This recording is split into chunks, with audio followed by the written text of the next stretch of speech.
నిమజ్జన ఘట్టాన్ని హోంమంత్రి నాయిని, డీజీపీ అనురాగ్ శర్మ ఏరియల్ వ్యూలో పరిశీలించారు.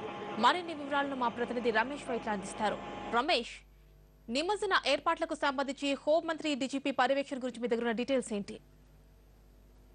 యామిని హోంమంత్రి నాయన్ నరసింహతో పాటుగా డీజీపీ అనురాగ్ శర్మ, తర్వాత సిపి హైదరాబాద్ సిపి మహేందర్ తో పాటుగా జిహెచ్ఎంసీ కమిషనర్ సోమేష్ కుమార్ మొత్తం నలుగురు కలిసి కొద్దిసేపు క్రితమే ఏరియల్ వ్యూ లో అంటే ఎక్కడి వరకు ప్రొసీజన్ వచ్చింది, ఎక్కడి నుంచి ప్రొసీజన్ స్టార్ట్ అయింది, తర్వాత ప్రొసీజన్ వరకు ఉన్న ట్రాఫిక్ ఏ విధంగా ఉంది, తర్వాత ప్రొసీజన్ ఇక్కడ వరకు చేరే వరకు ఎంత టైం పడుతుంది అన్న దానిపైన ప్రధానంగా పై నుంచి ఏరియల్ వ్యూలో చూడడం జరిగింది. అయితే ఎక్కడికి పాత బస్ సంబంధించి కొంత ట్రాఫిక్ పూర్తిగా ఎక్కడెక్కడ నిలిచిపోయినాయి, కొన్ని చోట్ల ఐడియల్స్ పూర్తిగా నిలిచిపోయినాయి.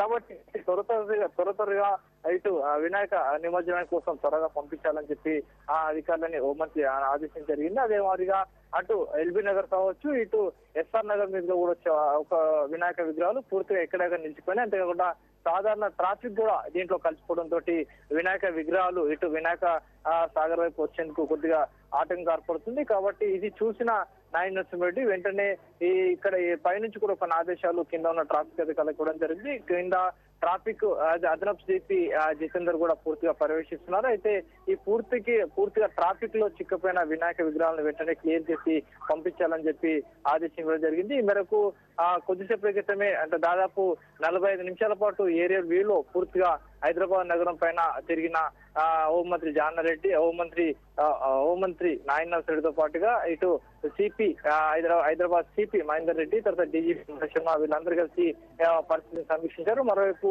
45 నిమిషాల పాటు ఏరియల్ వ్యూ చేసిన కొద్దిసేపు క్రితమే బేగంపేట ఎయిర్పోర్ట్ లో దిగిన వీళ్ళందరూ కూడా తిరిగి హైదరాబాద్ పోలీస్ కమిషనర్ ఇవ్వడం జరిగింది. అక్కడ ట్రాఫిక్ కంట్రోల్ రూమ్ లో పూర్తిగా పరిస్థితి సమీక్షించి ఎక్కడెక్కడ ట్రాఫిక్ ఐలాస్ నిలిచిపోయినాయి, ఎక్కడెక్కడ సాధారణ ట్రాఫిక్ దీంట్లో కలుస్తున్నది, కాబట్టి దాన్ని ఏ విధంగా క్లియర్ చేయాలి అన్న దాని మీద పూర్తిగా సమీక్షించబోతున్నారు. అయితే మరి కాసేపట్లో ఎక్కడైతే ట్రాఫిక్ నిలిచిపోయిందో దీనికి సంబంధించిన పూర్తిగా అన్ని వివరాలను కూడా తెలుసుకొని అటు ఆ ట్రాఫిక్ అధికారులతోటి నాయన్ నరసింహారెడ్డి కూడా ఒక సమీక్ష జరిపోతున్నారు. అయితే మరోవైపు ఇటు ట్యాంక్ బండ్ పరిసర ప్రాంతాలు కూడా పెద్ద ఎత్తున అటు సికింద్రాబాద్ నుంచి వచ్చే వినాయక విగ్రహాలు కావచ్చు, ఇటు ఆ పాత బస్ నుంచి కొద్దిసేపు క్రితమే అటు మోంజా మార్కెట్ వరకు బాలాపూర్ గానే చేరడం జరిగింది. దీని వెనకాల కూడా మొత్తం పొజిషన్ పాత బస్ సంబంధించిన పొజిషన్ కూడా వెనకాల నిలిచిపోయింది. అయితే ఇది రాత్రి 10 గంటల తర్వాత వరకు కూడా పాత బస్ ఈ ప్రొసీజన్ ఇటు మోంజా మార్కెట్ చేరుకునే అవకాశం ఉంది. కాబట్టి దీనిపైన కూడా ఒక సమీక్ష జరపడం జరిగింది.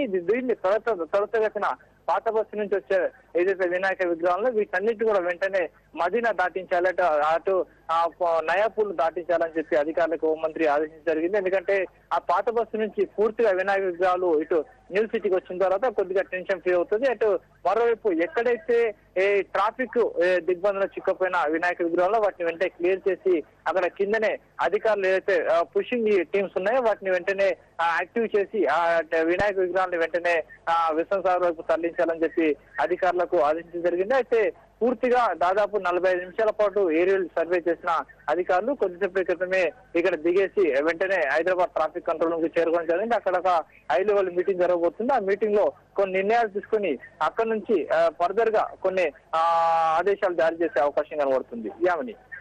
రైట్ రమేష్.